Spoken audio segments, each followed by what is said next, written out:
కాశీపట్టణంలో చీకటి పడగానే ఆవిడ తిరగడం ప్రారంభం చేస్తుంది. చీకటి పడగానే ఆవిడ క్షేత్రపాలకురాలు, ఆవిడ తిరుగుతుంది కాశీ అంతా. వారాహి దర్శనాన్ని మామూలుగా మీరు ఇలా ఎదురుగుండా వెళ్ళి కూడా చూడలేరు, చూడడానికి భయపడతారు. అందుకని ఎంత ధైర్యం ఉన్నవాడు, ఎంత గుండె ధైర్యం ఉన్నవాడు కూడా వారాహి క్షేత్రంలో అమ్మవారి ముందుకెళ్లి నిలబడి అమ్మవారిని చూడరు. ఆవిడికి ఏం చేస్తారంటే తెల్లవారిన తర్వాత 4:30-5 గంటలకి ఇంకా సూర్యోదయం అవుతుందనగా అమ్మవారి తిరిగి వచ్చేస్తుంది. తిరిగి వచ్చేసి దేవాలయ ప్రవేశం చేస్తుంది.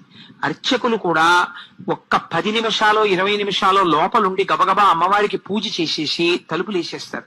ఆవిడ పగటి పూట పడుకుని నిద్రపోతుంది. కాబట్టి మీరు సూర్యోదయం అయిపోయే లోపల వారాహి దర్శనం చేసేయాలి. వారాహి దేవాలయం పైకి వెడితే స్లాబ్ కి కన్నాలు ఉంటాయి, ఒక 4-5 కన్నాలు. అక్కడ నిలబడి మీరు ఆ కన్నాల్లోంచి చూస్తే వారాహి రూపం కనపడుతుంది. అసలు ఆ కన్నంలోంచి అమ్మవారిని చూస్తేనే అమ్మ బాబోయ్ అని ఒళ్ళు పులకరించాలని నిలబడిపోతారు. అలా ఉంటుంది ఆవిడ తేజస్సు.